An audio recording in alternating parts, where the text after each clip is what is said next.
Hello everyone, welcome to a new series of lectures on a new topic. We want to talk about a new function that we have not studied in the past. Um, we have learned about exponential functions so far. So the exponential function is a function in the form of y equals b to the exponent of x. So the independent variable is part of the exponent for this function, y equals b raised to exponent of x. And that b is called the base of this function. And of course, it is defined to be a positive number. So b is actually positive, and it cannot equal to 1. Okay. So when we say positive, it means that it can be like positive 2, it can be positive 1/2, it can be 1/3, it could be 10, but it cannot be 1, because 1 raised to any exponent is going to be 1 anyway. So that's not an exponential function. So when we talk about exponential function, uh, these are restrictions that are involved in the definition of the function. So the graph of the exponential function looks like this red graph, as you see, and you're supposed to know this from before. And just to refresh your memory, the graph on the left is almost horizontal, and we do have a horizontal asymptote, which is the x-axis, and the graph becomes very, very close to the x-axis, but it doesn't touch it. And on the right-hand side, it rapidly increases.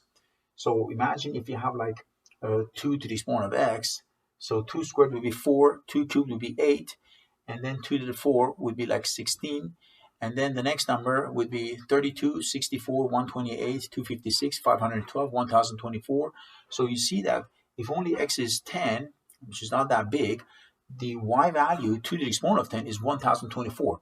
That's what we mean by saying that the graph is rapidly increasing on the right-hand side all of a sudden.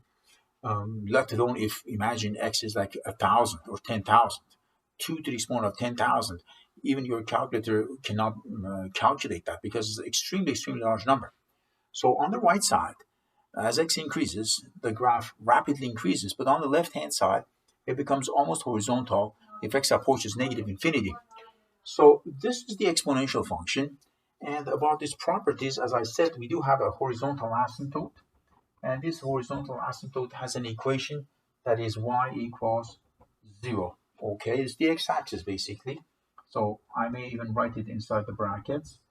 And then the x-intercept, we said that the graph doesn't touch the x-axis. It doesn't intersect.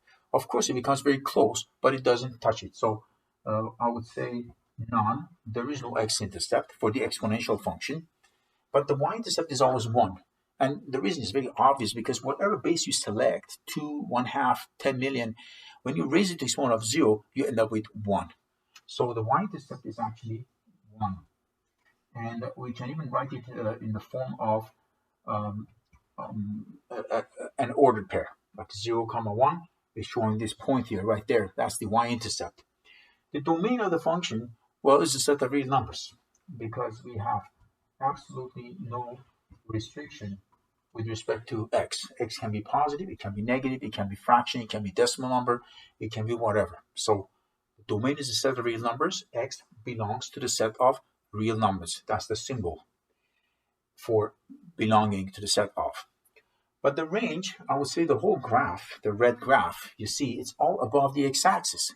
So I would say an exponential function is always positive, to tell you the truth, because no part of the graph is below the x-axis. So I'm going to say y belongs to set of real numbers such that y is greater than 0, but I'm not going to say equal to 0, because we know that it doesn't touch the x-axis. So y cannot equal to 0, but y has to be positive. So these are all the properties of the exponential function which you're supposed to know. This was a quick review. Now, what are we talking about here? Well, we're talking about some other function, which is the inverse of this exponential function. Inverse. We have discussed inverse extensively in the past. This is not the first time we talk about it. So the inverse of this exponential function, the graph of the inverse, would be symmetrical with respect to the line y equals x, as per its properties discussed before. So if I draw a green graph here, which is absolutely symmetrical with respect to the red graph, then this green graph here would show the graph of the inverse of this exponential function. And we said that we have total symmetry with respect to the angle bisector of the first and third quadrants, that is y equals x. So if you pick, let's say, a point, let's say 2 and 4, okay, 2 and 4 is a point here on the original function, exponential function's graph. Then if you switch x with y, so 2 comma 4 becomes 4 comma 2. So 4 is here, comma 2 is going to be there. So 4 is here. We end up with a point right here. So this point is 2 comma 4, but we know that its image is 4 comma 2 with respect to the line y equals x. So these 2 points are totally symmetrical with respect to one another. So these middle distances are totally equal. And generally speaking, to tell you the truth, if you have any point actually with coordinates of, let's say, m and n, okay, on the graph of the original exponential function, then that point would have an image on the graph of the inverse function, and the coordinates would be n comma m. So you switch m and n, obviously, okay? So this is just a fact for every single point. Now that we learned about this inverse function, inverse of exponential function, what else can we say about this?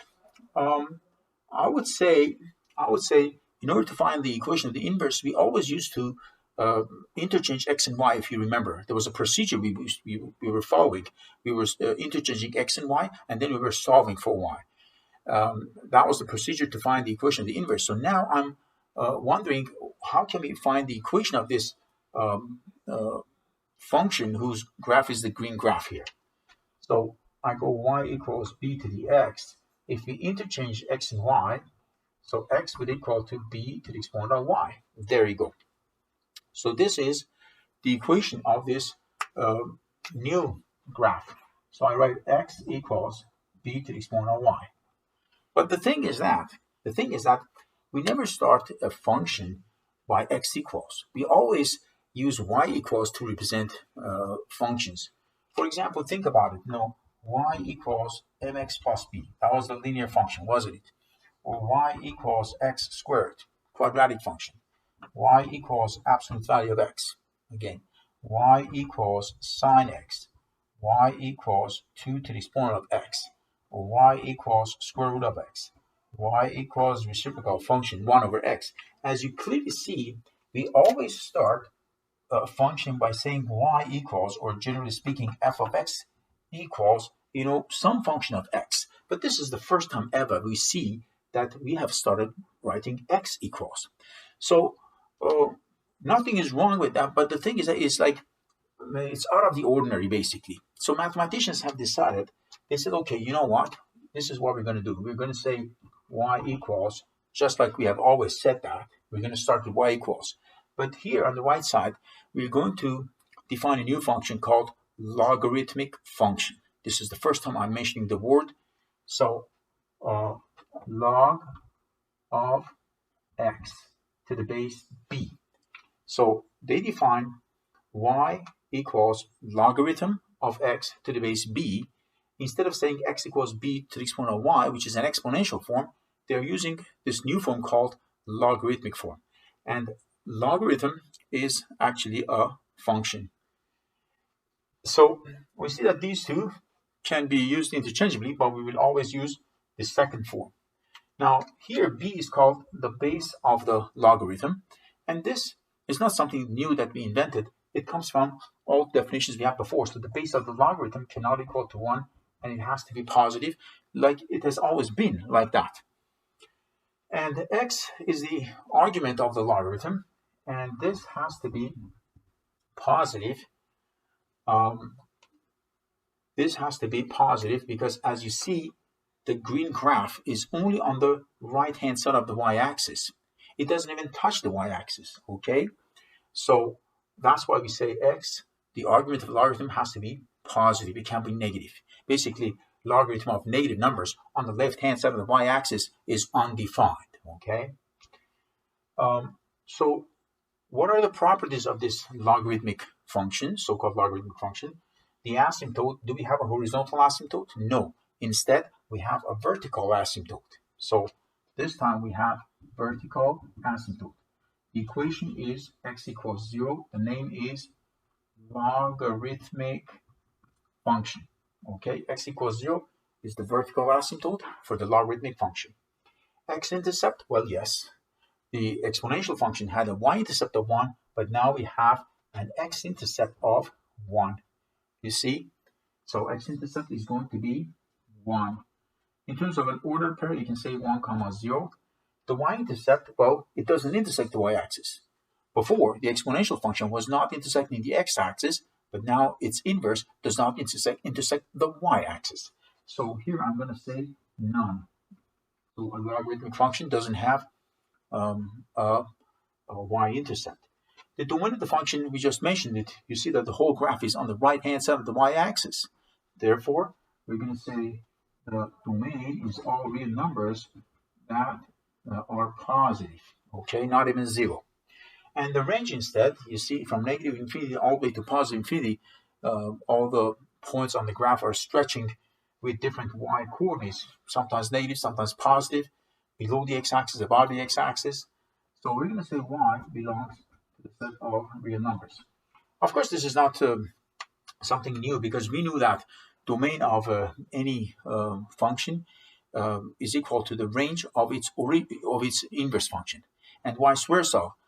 The range of the original function is the domain of the inverse of the function. So that's why you see that the domain of the exponential function happens to be the same as the range of the logarithmic function, and vice versa.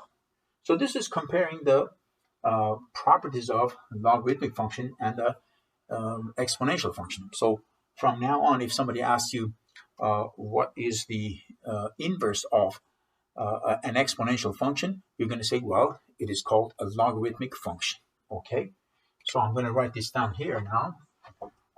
Logarithmic function. Okay, logarithmic function. That is the title of the lesson. I didn't want to give the name away at the beginning, but that's the title. That's what we're talking about, logarithmic function. Now, this logarithmic function, I said that it has two forms. One form is exponential, and one form is logarithmic form. And we should be able to convert from one to another. So if you have 2 to the exponent of 3 equals 8, okay, this is an exponential expression. How can you write this in logarithmic form? Remember what we said. If x is b to the y, then y equals log of x base b. So for this one, I think we can say it's log of 8 to the base 2, which is equal to 3. This is the logarithmic form. This is the exponential form. When you say 2 to the exponent of 3 equals 8, it is equivalent to saying logarithm of 8 to the base 2 equals 3. And you can just remember this by using this sort of magic circle. You see the base? If you start with the base, you go to the 3, and then you come back to this 8. It's like a circle, right? So you can maybe remember it this way, that 2 raised to the exponent of 3 equals 8. And that's exactly what we have here. So this way you can quickly convert a logarithmic form into exponential form, just to speed up, okay? I give you another one. I say, for example, 5 squared is 25, right? So the logarithmic form would be log of 25 to the base 5 equals 2, because 5 raised to the exponent of 2 equals 25. Another example. Now this time, perhaps we should be going the other way. I'm going to say log of 81 to the base 3 equals 4. So what would be the equivalent exponential form of this? Well, you're going to say 3, we start with the base, raised to the exponent of 4 equals 81. So all these arrows are biconditional. They go from left to right, right to left, and you can conclude one from the other. What is logarithm of 1 over 8 with the base 2? Okay, the answer is negative 3, to tell you the truth, because 2 raised to the exponent of negative 3 is equal to 1 over 8, the fraction. We know that if the exponent is negative, Then you flip the base, it becomes 1 over 2, raised to the exponent of positive 3, and 2 cubed is, of course, 8. So that's why we get 1 over 8. And I can give you more examples. For example, we can write log of 1,000 base 10 equals 3. And this is because 10 to the exponent of 3 equals 1,000. Or I can say log of 0.01 base 10 equals negative 2, because 10 to the exponent of negative 2 is actually 0.01, which is 1 over 100. So the list goes on and on. You can do lots of examples. You can even make up your own. But here the idea is for you to learn how to convert back and forth from logarithmic form into exponential form, just like that.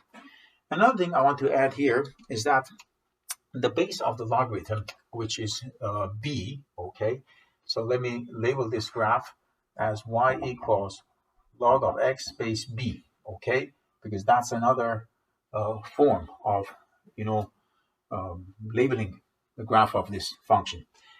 And when I say function, because if you think about it, the vertical line test is satisfied here. So if you draw any vertical line, it's going to intersect the green graph at only one single point, which means that the vertical line test is satisfied. Therefore, logarithmic function is actually a function, and it's not a relation. Just in the parenthesis, I mentioned this.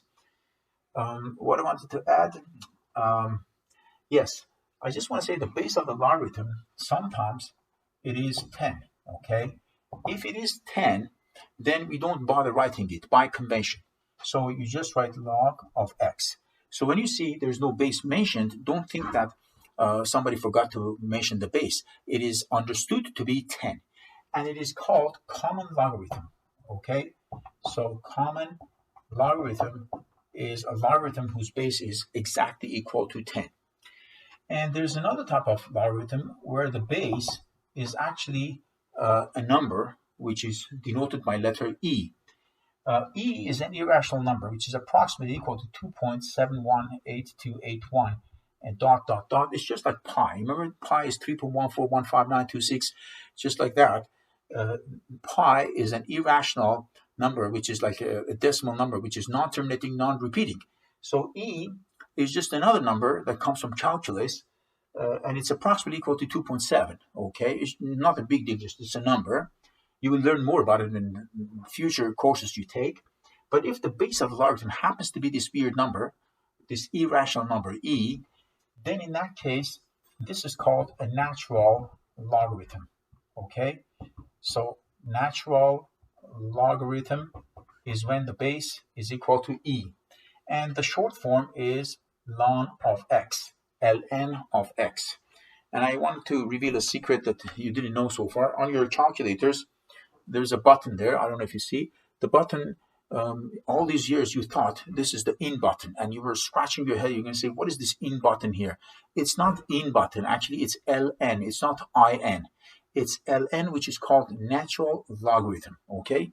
So when you press, for example, when you press ln and then 5, it calculates the natural logarithm of 5 with the base of e, okay? And the answer is 1.609, okay? Or the other button beside the calculator is the log button, log, which is the common logarithm. So as I said, these two logarithms are very famous. We have buttons on the calculator specifically designed for them, but not any other button designed for different bases. So right now I'm going to find log base 10 of let's say 1 million. Has 6 zeros, and the answer I got is 6. Okay, so log of a million, common log of a million, is equal to 6. Okay, I hope you are going to watch this lecture multiple times, because as I said, I have to explain these things a little bit faster due to the restrictions I have. But you have the luxury of being able to watch these videos multiple times, and I trust that you will, and I assume you will, and you should, to tell you the truth, to fully digest all these things, because the topics are brand new. Thank you.